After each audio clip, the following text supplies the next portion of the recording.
What if your browser was watching you, not tracking, watching? Every search, every click, every hesitation, quietly stored, remembered, and learned. They call it ChatGPT Atlas, a browser built with a mind of its own. But here's the question that's shaking the internet right now. Is this the beginning of a new digital revolution or the slow, silent death of our privacy?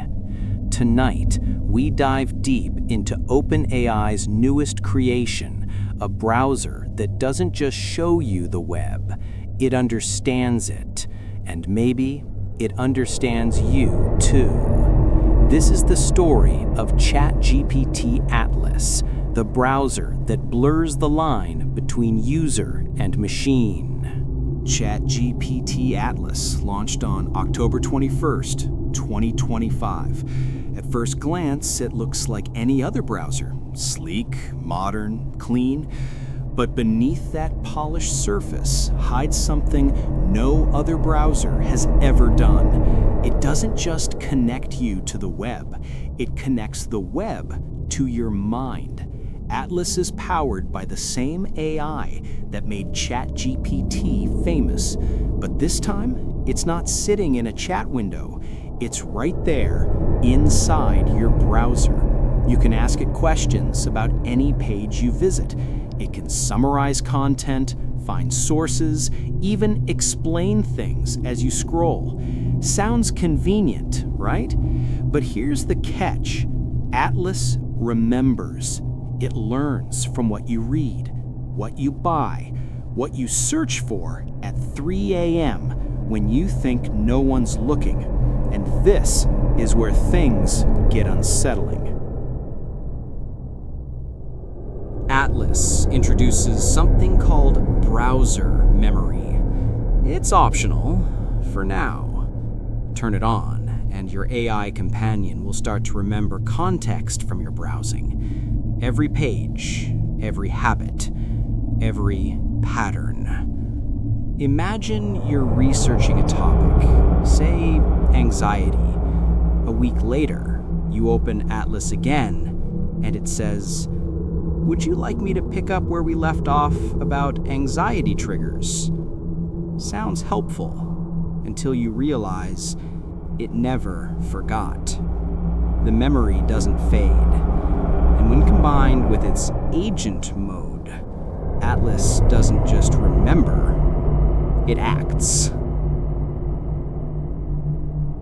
In agent mode, ChatGPT Atlas becomes more than a guide.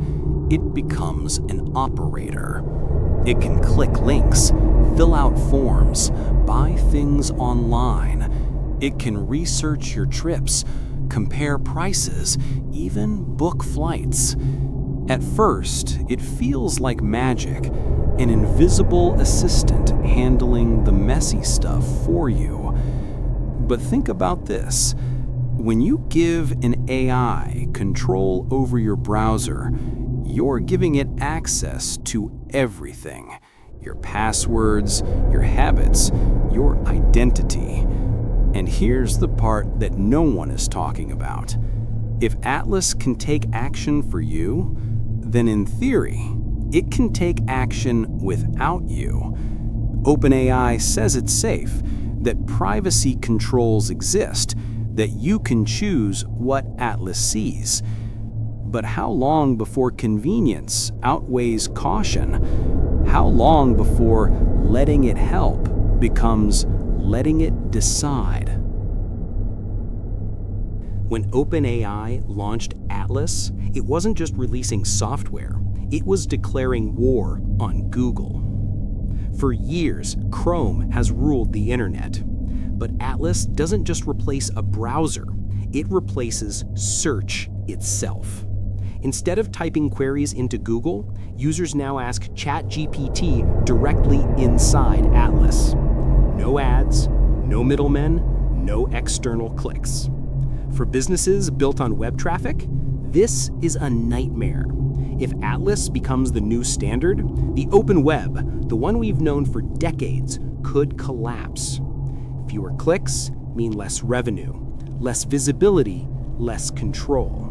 And while everyone is focused on the shiny new AI features, no one's asking the real question.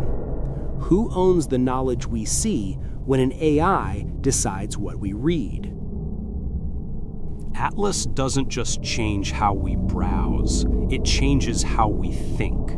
Humans evolved to seek, to explore, to question. But with Atlas, you don't have to do any of that.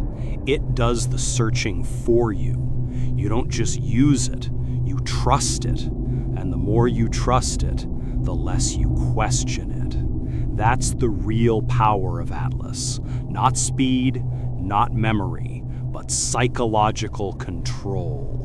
An AI that remembers your thoughts, finishes your sentences, and starts making suggestions before you even realize what you want. It's not about replacing browsers anymore. It's about replacing choice. We stand at a crossroads. On one side, convenience, speed, and power unlike anything we've seen. On the other, the slow erosion of privacy, autonomy, and human curiosity. ChatGPT Atlas is brilliant, terrifying, and inevitable. We've built a browser that knows us better than we know ourselves. And soon, it won't just browse with us, it'll browse for us. So ask yourself, when the line between human and machine finally disappears, will you still be the one holding the mouse? This is the beginning of the end of the internet we once knew. And maybe, just maybe, the beginning of something far worse. Comment your thoughts and don't forget to subscribe.